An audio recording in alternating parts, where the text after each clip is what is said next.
If 1,000 ants had to fight a black widow, what would actually happen? Would the spider's venom come out on top, or would the sheer number of ants overwhelm her? Well, in this video, I'm going to test ants against that and tons of other interesting scenarios to see how strong ants really are. The only problem is I don't have 1,000 ants. Thankfully, I found this website that sells just that. And the coolest thing is it's a mystery species, meaning we might actually get something really good. $300. Let's just add this to the cart. And I bought the most expensive shipping option to make sure the ants would arrive without any dying during the shipping. Oh, I am so excited. As long as I get a good species, it's gonna be so fun to watch these go against a black widow and everything else I have planned for them. Anyways, I brought them to the recording area and opened up the package, and I was kind of surprised by what I found. Nah, are they in here? Oh my gosh, okay, there actually is like 1,000. Okay, at least I didn't get scammed. Since they were in a pill bottle, I couldn't really get a good look at them, so I got a clear container and dumped them all inside. Instantly, you could now see the true scale of what 1,000 ants actually looks like. And at least, I think it's 1,000. I'm not counting all these guys. And after analyzing the species, I realized that these were harvester ants, which are equipped with venomous stingers and massive mandibles, meaning yes, this was actually going to be a very interesting video with everything I was going to test. Now, for these 1,000 ants to be able to fight a black widow, we first need to get them in a nest. And well, everyone say hello to the Terra jar. It's like TerraGreen, except I replaced the green with a jar. Anyways, let me go and dump all these guys in here. Be free, everyone. This is way bigger than that tiny pill bottle you were in.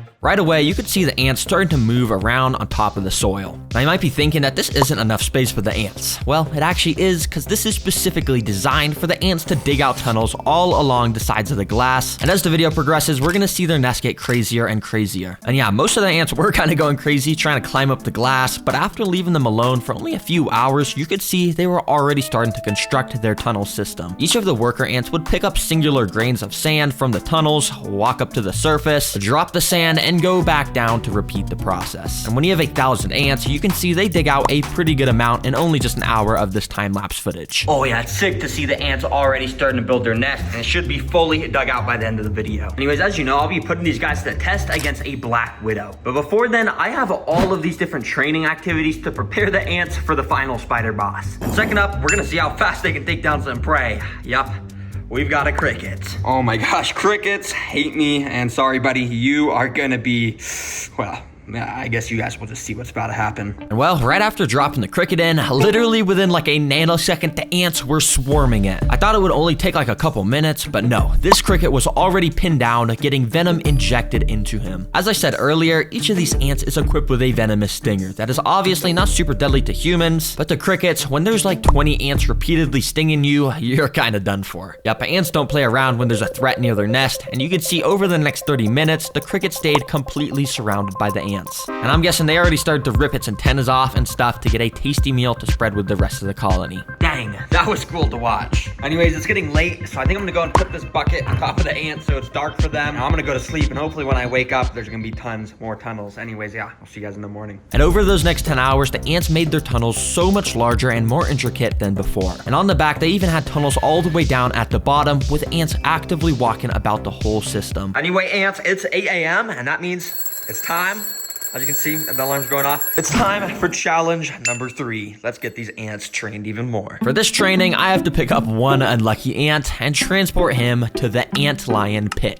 If you don't know what an ant lion is, well, this is it. It's just a tiny little bug that has actually evolved over millions of years to be an expert at taking down ants. Basically, when you go and put them on the floor, they start to dig themselves under the ground, and then they just go around digging. And I have 9 more of these guys, which I spread across the whole tank. And as you can see, they all dig around, making these little lines in the ground. But after waiting a few hours, you can see that each of the ant lions had actually dug out their own little pits in the ground, and when an ant walks into the bottom of them, they're basically cooked. All right, ant, I'm gonna put you right at the start, and at the end, I'm gonna put some breadcrumbs so you can bring back to the colony if you survive this. And without further ado, I let the ant loose. Let's see if he can get the bread to feed the colony. Immediately, he started to explore around the sand area. He had no idea that he was constantly walking near these pits of death. And eventually he took a wrong step and stumbled inside of one. These pits are specifically designed to make the ants trip into them, but the antlion at the bottom must have been sleeping or something, because nothing happened and the ant was just able to walk out. But if you look closely, this caused the antlion to wake up. He was now active and armed, with his mandibles now throwing up sand in case the ant walked in again. And over the next few minutes, the ant did just that. He kept walking inside of the pit, but the antlion just could never quite snap on the ant at the right time. Well, that was until this. You see, this is paused footage, but basically if we unpause it, you can see exactly what happens when an antlion gets a hold of the ant. The antlion started to bring the ant underground, and within a few seconds, it was like there was never anything even here. I thought it was over, and you could tell by the sand moving that the ant was getting pulled further and further underground. But all of a sudden, I saw this. A little bit of the ant's head had poked out of the ground. He somehow was fighting back, and must have been using its stinger to try and escape. I immediately rushed back and recorded with my other camera, and what I saw was so weird. The ant had somehow made it out from under the sand, but it wasn't trying to escape. In fact, it was using its front legs to try and dig back under the ground. Bro, what the heck? Why is this ant digging like a dog? He's literally using his front legs to dig in the sand where he almost just got killed. Bro, this guy's crazy. Nah, bro, if you want to be eaten by an antlion that bad, I will gladly put you right there. Have fun, buddy. And right after putting him in this pit, this antlion also woke up and eventually snapped at the ant. And it once again started to pull him underground. But miraculously, this ant was able to fight back once again and somehow broke free, immediately ran out of the hole and straight over to the breadcrumbs to claim his prize. Nah, this ant tricked me to have me move him closer to the bread,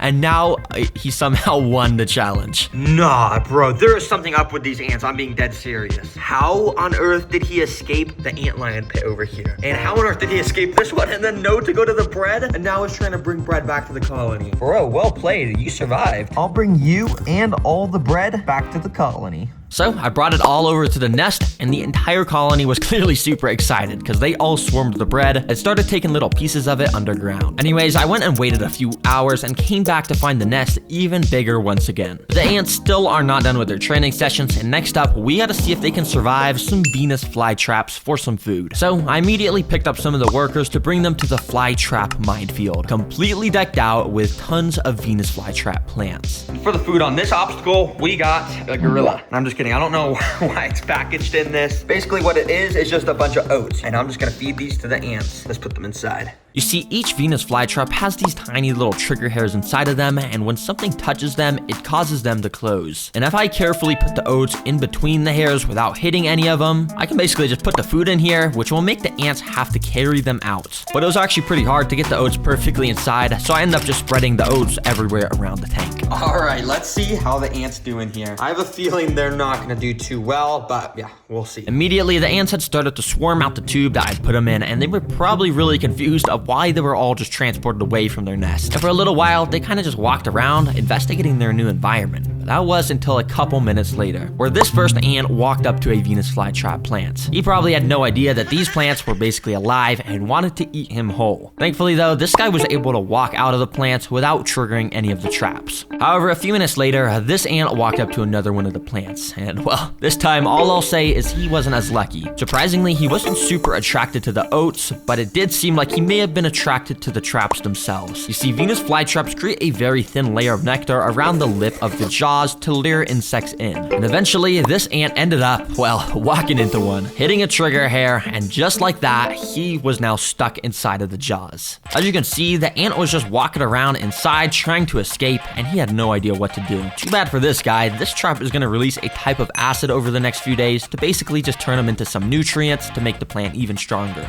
Now, interestingly enough, pretty much all the ants I had put inside were staying away from the traps and were all grouped up around this corner. In fact, they were actually starting the process of digging some more tunnels. Now, these ants still think they're in the nest. They're just trying to dig. Well, I mean, I guess it's pretty smart if you're not getting eaten by the traps. Because over the next 20 minutes, only one single ant came across another Venus flytrap. This guy. Let's call him Larry. Now, Larry is a daredevil because he was walking all over the jaws of all of these plants, absolutely risking it for the biscuit. But eventually, Larry's luck ran out because of this happened. The jaw had closed on him, leaving half of his body stuck out of it. But this was actually pretty pretty good for Larry, because it means he had a chance to escape. Using all of his strength, which, albeit is not very much, he tried pushing himself out of the jaws. But the trap is designed to just get tighter and tighter as time goes on, meaning this ant was doomed. Well, not actually, because I kind of felt bad for Larry, so I cheated nature and used my tweezers to open the trap. I safely got Larry out and brought him back to the rest of the colony. Anyways, that training actually went really well. Every single ant survived except one. So I brought them all back to the nest and gave the whole colony a bunch of these little gorilla oats to show my support. As you can see, it didn't take long for some of the ants to start moving the oats down to their intricate tunnel systems. And speaking of these tunnel systems, the last training session I'm putting these ants through before the Black Widow is a flood simulation. Yeah, I'm flooding this ant nest. Well, kinda, because if I actually flooded this thing, it would kill every single ant. So instead, I've got this thing called the Little Dripper, which as you can see, drips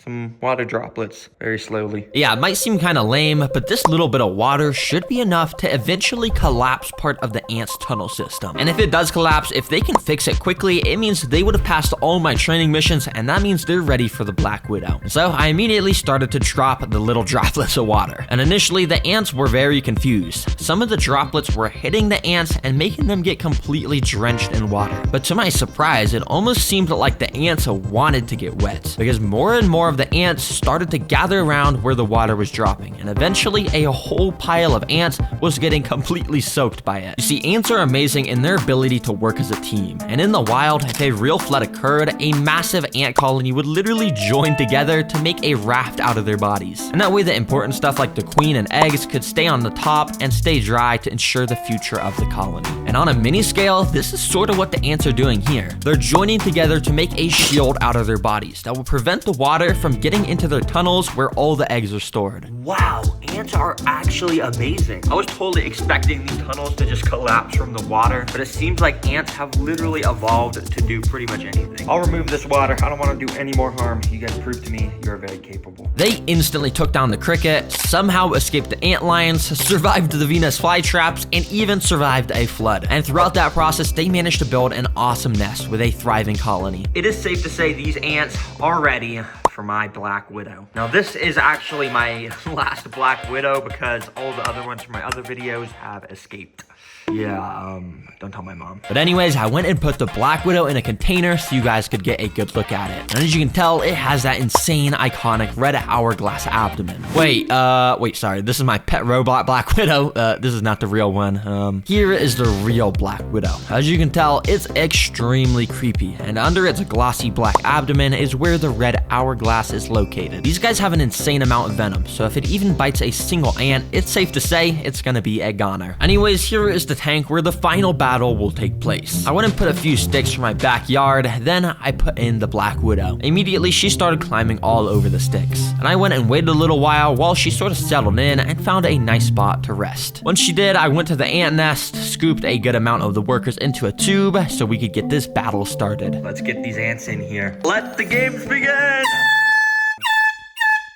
Immediately, the ants started to run out of the tube and down onto the sand. When pretty much all of the ants had made it down to the sand, some started to make their way over to the Black Widow, which was just perched right above them on the sticks. But I'm not gonna lie, I'm a pretty impatient guy, and I couldn't bear to wait for the battle to start. So I literally picked up the stick myself to bring the spider down to the ants. Immediately, the spider started to run around, and none of the ants really noticed besides this guy. That kind of bit the spider's leg or something and scared it away. The spider tried to escape as fast as it could by climbing the glass, but it was too slick. Once a few other of the ants had noticed the Black Widow was on the ground, they started to jump it. And it was actually pretty funny to watch because as you can see, there's barely any ants and the spider was so scared trying to run away at full speed. Bro, you're like the most venomous spider in the world. Why are you not just fighting back? And yeah, a couple of the ants just kind of continued to terrorize the Black Widow. But the thing is, all of the rest of the ants were kind of just doing their own thing at the other side of the enclosure. I had to make this more interesting, so I had a better plan. I went and picked up all of the ants to bring them back to the nest. All right, well, I got the Black Widow from the tank, and hey, the title did say 1,000 ants versus Black Widow. Let's actually put this to the test against 1,000 ants. And well, I dropped the spider inside, and it immediately started going crazy, running everywhere. And obviously, the ants did not act kindly. Every single worker went on red alert mode and jumped onto the spider, grabbing her with their mandibles and repeatedly stinging it over and over. As you saw with the cricket, ants do not mess around with stuff in their nest. And to my surprise, the Black Widow did not even get a chance to fight back. It's actually pretty crazy how quickly the ants had pinned it down and started to devour it. And yeah, well, that's literally all that happened. And that should answer your question of who wins in a fight. 1,000 ants definitely wins, and they basically beat everything. There's a reason why ants are the secret king of the animal kingdom, because there's quadrillions of ants around the world. Oh, one final thing. I have an important message to all the kids and families and parents watching out there, because the new TerraGreen activity book was just released. No, seriously, we just released this book that we put so much time into to make it the most educational, fun experience ever. Everything can be colored, and it's a journey that goes through all 5 different biomes. But not only are there so many tons of fun facts,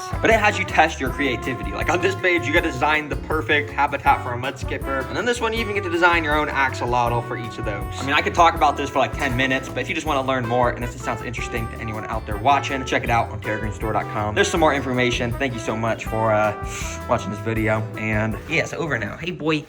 Who's your good boy? I know you guys just like seeing my doggy, so yeah, he's just kind of sleepy right now.